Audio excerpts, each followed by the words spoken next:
ایک آسان سی بات جو کہ واجب نہیں ہے لیکن بہت زیادہ اہمیت ہے، اور لوگ اکثر پوچھتے ہیں نماز کے اندر توجہ کے بارے میں، اور نماز بہرحال زیادہ اثر ہو اس کا، تو اس میں ظاہر سی بات ہے کہ ہم کو معصومین علیہم السلام کی روایت کی طرف دیکھنا پڑے گا۔ تو سب سے پہلی بات تو یہ کہ امیر المومنین نے فرمایا ہے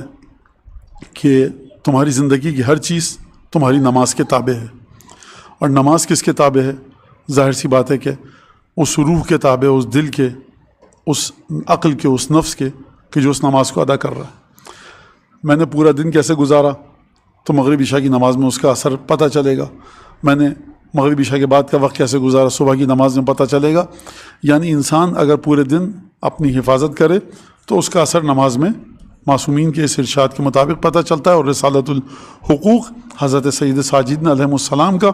کہ جو جہاں پر آپ نے اس بات کی جانب اشارہ فرمایا۔ لہٰذا ایک چیز جو میں عرض کرنا چاہتا ہوں وہ یہ کہ نماز میں رکوع میں اور سجدے کا ذکر آپ کو پتہ ہے کہ کیا کرنا ہے۔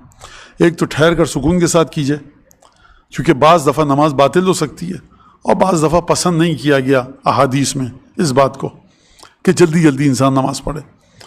دوسری اہم چیز یہ ہے کہ رکوع اور سجدے میں جو آپ سبحان ربی الاعلی و بحمد سجدے میں پڑھتے ہیں،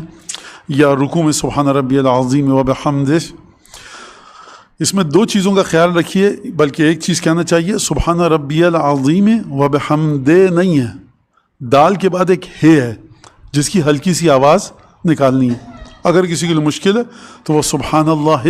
سبحان اللہ سبحان اللہ بھی 3 دفعہ کہہ سکتا ہے، یا 3 دفعہ یہ کہے جو میں نے بتایا، یا سبحان ربی العظیم و بحمدہ نہیں، و بحمدہ، یعنی دال کے بعد ایک ہے کی آواز، یہی چیز سبحان ربی الاعلی و بحمدہ، دال کے بعد ایک ہے۔ اگر مشکل لگ رہا ہے تو رکوع میں بھی جائز ہے اور سجدے میں بھی کہ آپ 3 دفعہ سبحان اللہ سبحان اللہ سبحان اللہ پڑھ دیں۔ اور ایک چیز کے اوپر توجہ کیجیے اور ضرور یہ کام کیجیے کہ رکوع میں بھی سجدے میں بھی درود ضرور پڑھیے۔ درود بہترین ذکر ہے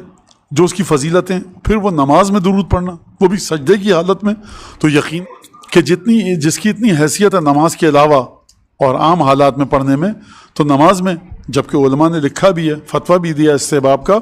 تو یقیناً اس کا نماز پر بھی اثر پڑے گا۔ جب نماز پر اثر پڑے گا تو آپ کے دل پر، آپ کی روح پر، قلب پر اور تقوی پر اس کا یقیناً اثر آئے گا۔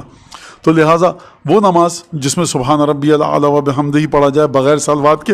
یقیناً اس نماز سے نیچے ہے کہ جس میں درود پڑھا جائے۔ تو یہ ایک مسئلہ فقہی تھا، بہرحال مستحب ہے، اس لیے میں نے بتایا۔ اب